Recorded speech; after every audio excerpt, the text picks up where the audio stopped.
Okay, so I forgot that I stopped it instead of pausing, and it's gonna start a new video. So that means you're gonna have to watch this in two parts. It'll be domains of function parts 1 and domains of function part 2.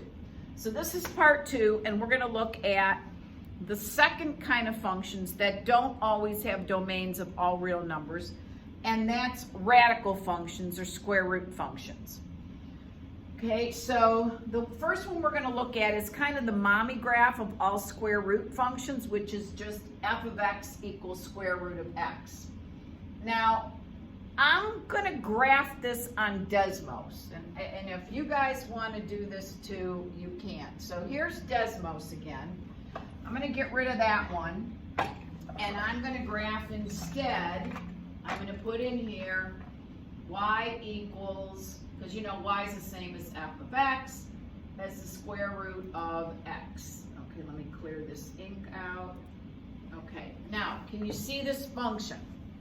It kind of looks like half of a square, half of a parabola that's kind of sideways, which we had talked about.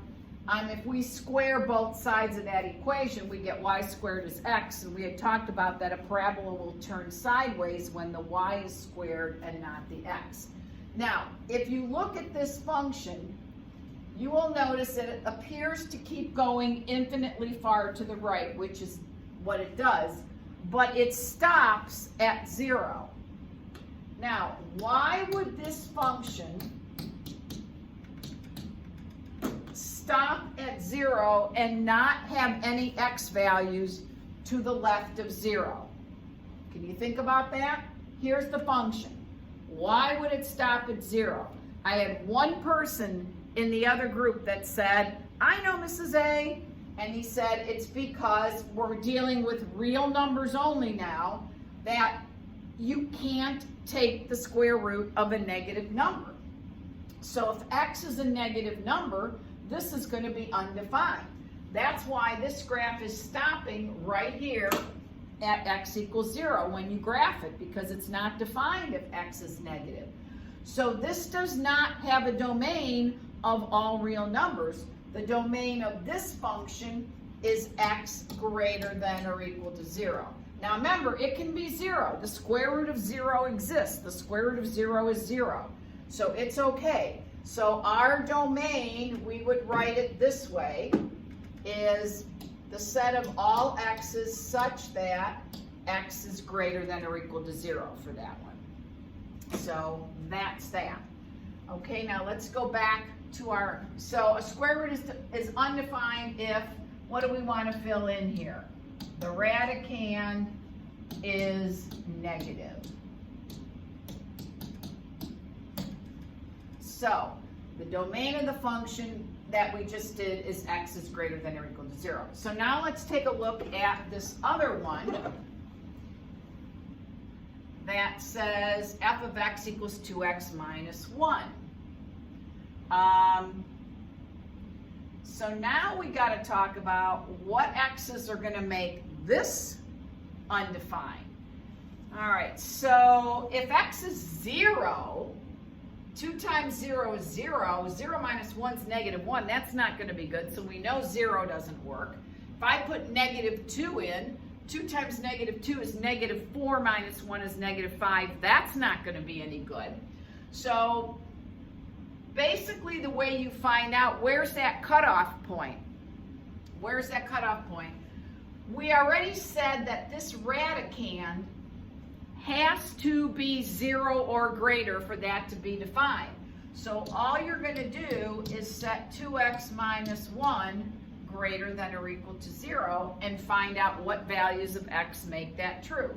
So I'm going to add 1 to both sides, and then I'm going to divide by 2, and that's going to tell me that x has to be greater than or equal to 1/2. Okay? Now, if I go to Desmos and graph this, remember we change it instead of just x, I'm going to make this 2x minus 1. Notice, and I doubt you can see this from far away unless I zoom in. I'm going to zoom in, and if you see the zoom, you can see that that graph is stopping at 0.5. And again, it just shifted over, and that's because we just found out that x has to be greater than or equal to 1/2.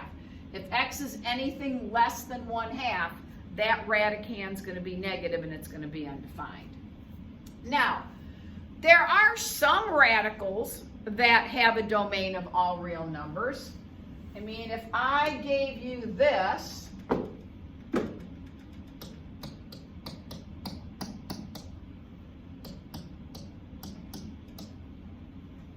f of x equals square root of x squared plus 3, it's only going to be undefined if the radicand is going to be negative.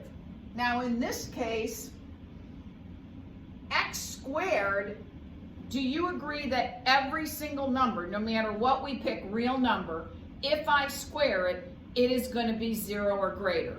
Any negative number squared, -4 squared is -4 times -4, that's positive 16. A square is always positive. So if this is always positive and you add 3, that tells me that this function is always positive. Therefore, this particular function is going to have a domain of all real numbers. Okay? So you kind of have to look at the function. And I mean, I guess we could have set this up and said, well, x squared plus 3 has to be greater than or equal to 0. That's our rule for radicals. And then x squared would have to be greater than or equal to -3. Well, at this point right now, you should know that any square is positive, so it's definitely going to be greater than -3. Therefore, that's going to be all real numbers. Okay? So, this should be enough to get you started on the domains of functions. This worksheet here that says domains, exclamation mark. Now, the top part, well, you're just going to give the domains. The bottom part you might not be able to do until until you watch the third video. Now, the third video is going to be posted on Thursday, not on Tuesday. So the ones on domains and composition functions are on Tuesday. The third video is going to be on Thursday. All right, miss you guys. I'll see you next week. But in the meantime, get through these videos and see what you can do. Bye.